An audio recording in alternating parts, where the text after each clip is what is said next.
All right, well, welcome back to Stately Pitcher Manor. And we'll go ahead today, or rather in this lecture, and take a look at equilibrium problems with either really small k or really big K. So solving equilibrium problems with really small k or really big K. So what do I mean by really small or really big? Well, it might be somewhere on the order of 10 to the minus fifth might be really small. Really big might be 10 to the fifth or larger. So the whole key here is that, well, let's put it this way. For small k,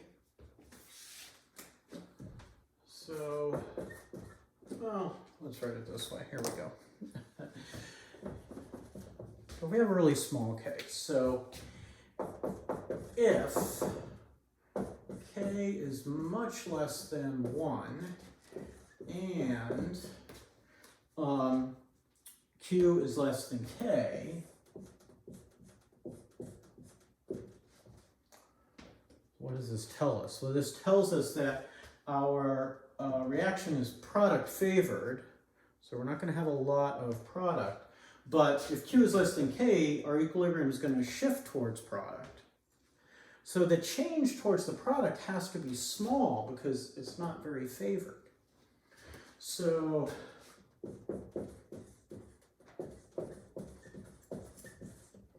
what did I say? The change toward products will be small.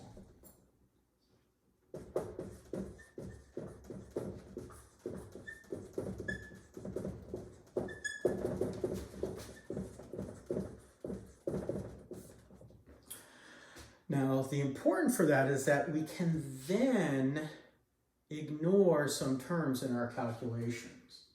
Really small, and we can make simplifying assumptions in calculations.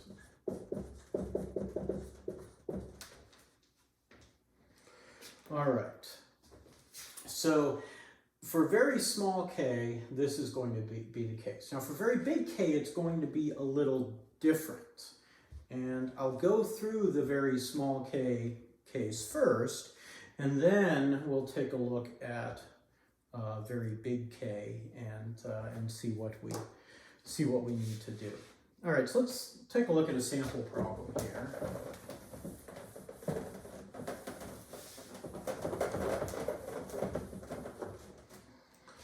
All right, so for the reaction, what do I have here? 2CO2 gas is decomposing to 2CO and O2. All right, 2CO2 gas is in equilibrium with 2CO gas plus O2 gas. And K equals a really small value, 2.0 times 10 to the minus 6. 2.0 times 10 to the minus 6. Okay, if 2 moles of CO2 is placed in a 5-liter vessel, calculate the equilibrium concentrations of all species. 2.0 moles CO2 is placed in a 5.0 liter vessel. Calculate equilibrium concentrations of all species.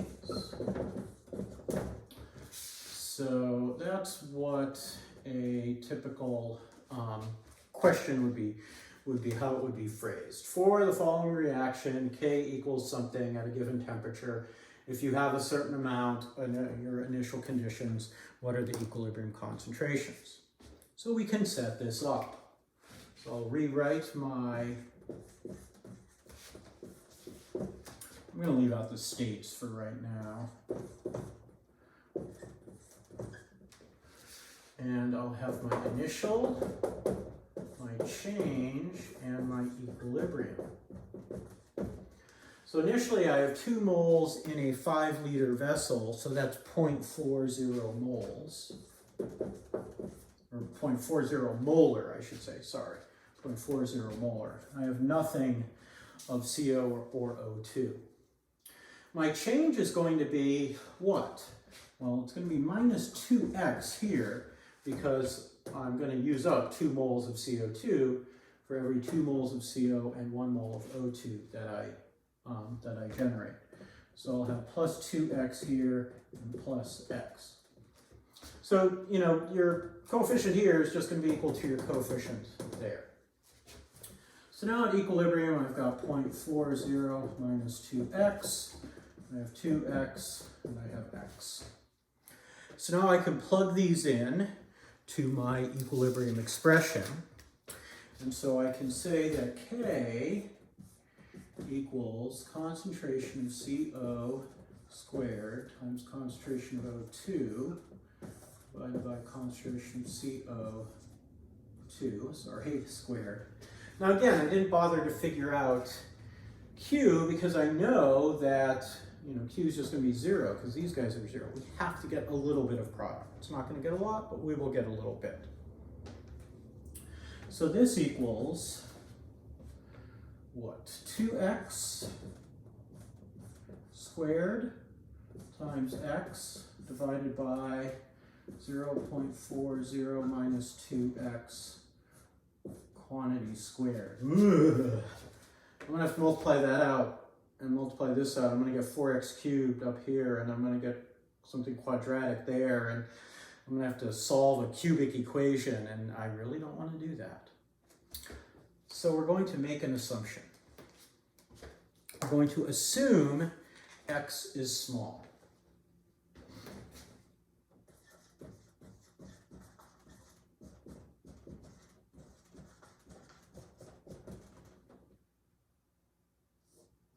And we're going to ignore it. So what we're really saying is that, okay, because my equilibrium constant is so small, I know that I'm only going to get a little bit of product, which means that these amounts are actually just really going to be pretty small.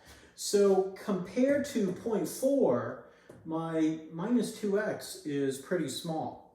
And we'll go back and we'll check when we calculate for x if our change is less than 5% of our initial value, then it's an okay assumption. So we would plug back, 2x in and compare 2x to 0.4 and see how that is. Anyway, so we'll assume x is small. Now you can't always do this. And I really want to stress that you can only assume x is small if k is small. Okay? Otherwise, you can't assume x is small. All right, so this simplifies then to 4x cubed over 0.16, and that equals 2.0 times 10 to the minus 6. I can solve for x. I'm not going to show you it, but I end up getting now x equals, according to my notes, 4.3 times 10 to the minus 3 molar. 2x would be 8.6 times 10 to the minus 3, which is like less than 2% of 0.4, so we're good. And and we're good.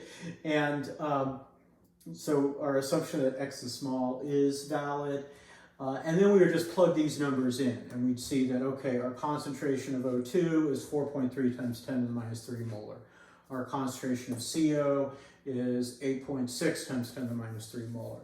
And our concentration of CO2 is 0.40 minus 8.6 times 10 to the minus 3, so 0.0086. So it's going to be 0.39 molar. Okay, so you'd actually write down those actual values. I'm not doing it here because I've run out of board space actually, but the whole point is that if K is really small and you don't have any products to start with, then you're not going to get much product anyway because K is really small. So your change is really small, and if you're adding or subtracting, you know, an X or some multiple of X, you can just ignore it, and that simplifies things. Okay, so that's how to deal with the problem where K is really small. Now, what about when K is really big? Let's take a look at that.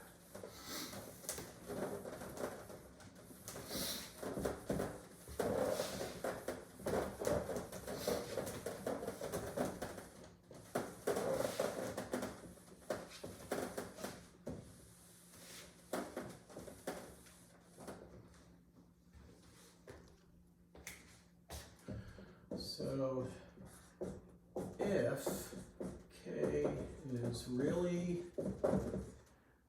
or we'll just say K much, much greater than 1, is much, much greater than 1, and Q is less than K, so this is sort of, you know, it's basically the same type of thing. We have starting material, but we don't have any products, or we don't have much products, but our equilibrium constant is huge. You know, it's 10 to the 5th or larger. So we know in this case that we're going to get mostly product, which means that we shouldn't have much reactant left. I'm going to pretend, put that in quotation marks, reaction goes to completion. Then reacts back to reach equilibrium with small amount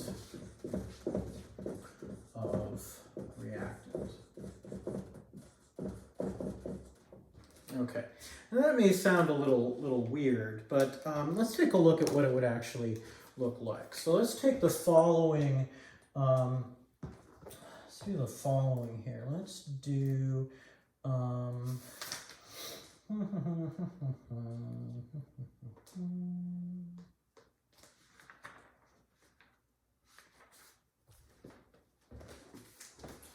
so let's do this for the following reaction. So let's do,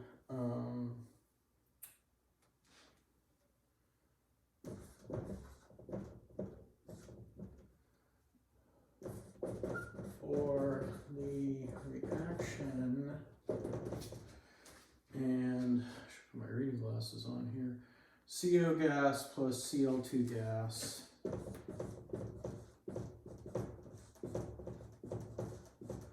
is in equilibrium with CoCl2 gas. K equals, and I'm going to say this is, I'm going to have to actually do this math here. Hold on a sec here.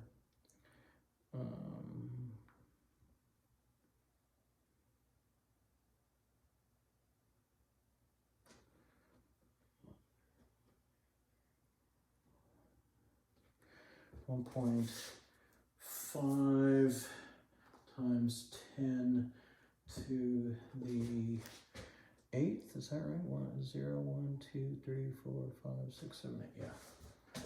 1.5 times 10 to the 8th. All right. So,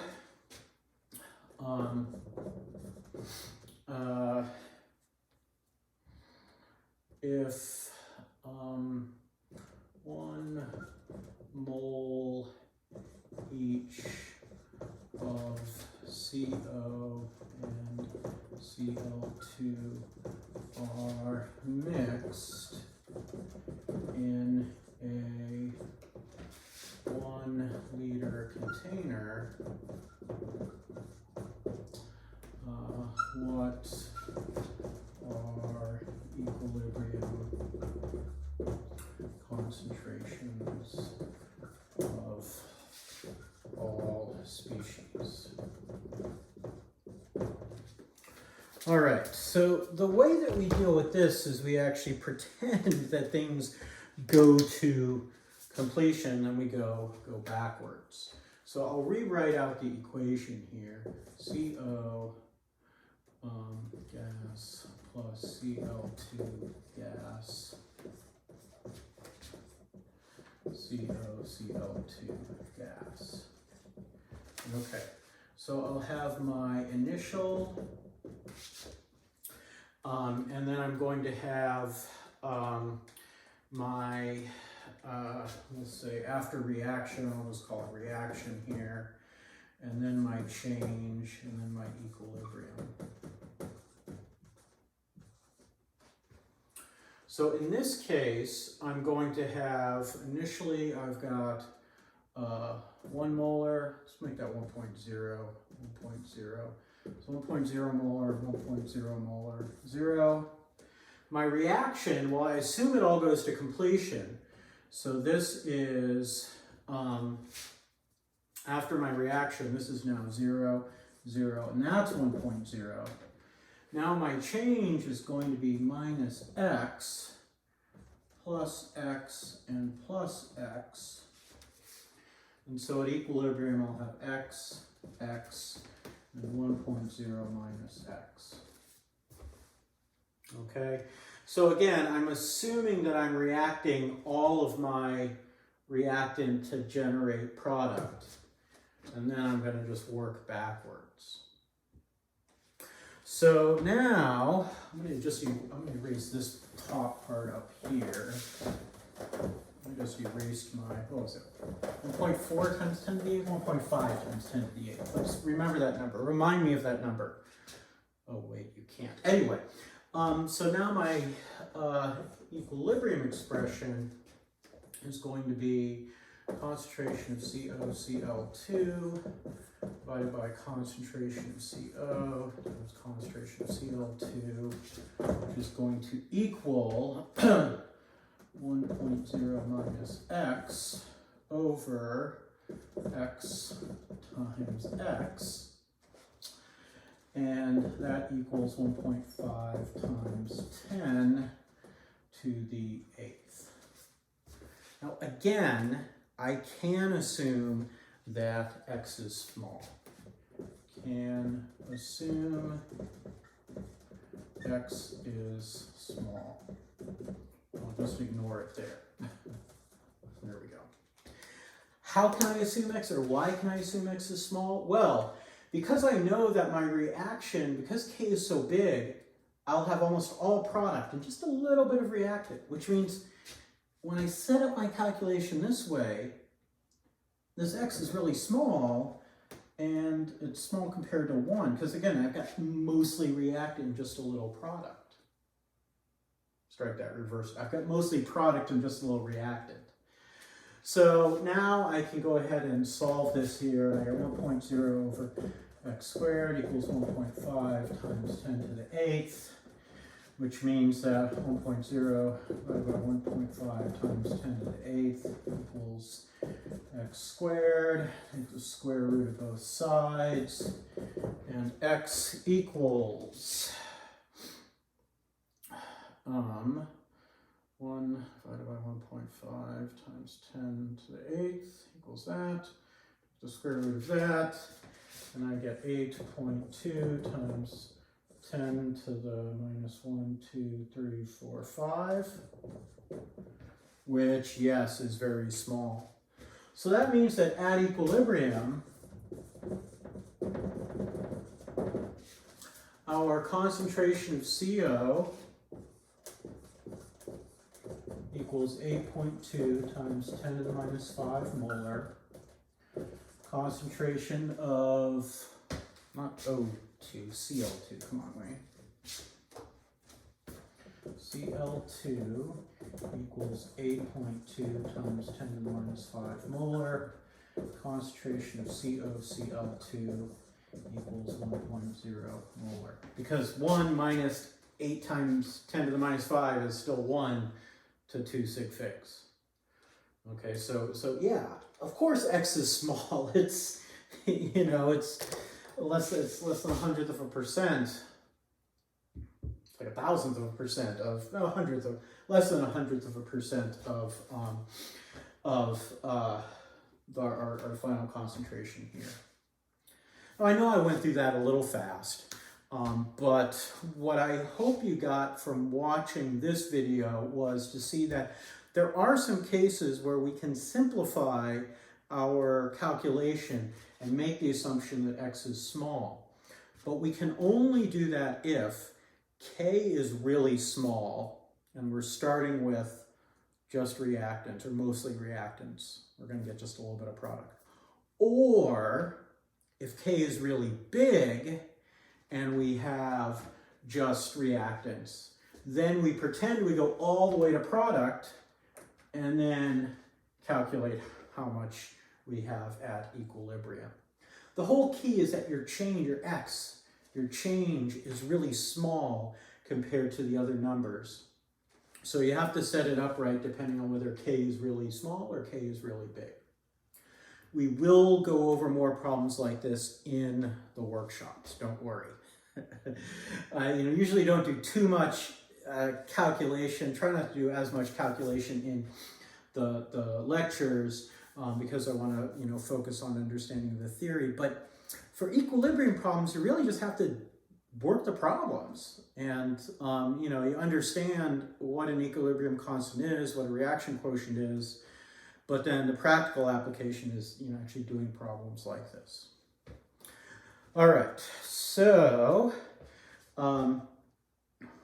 that's it for this lecture. And again, you guys stay safe out there, and I'll see you at the Great House with the white tree.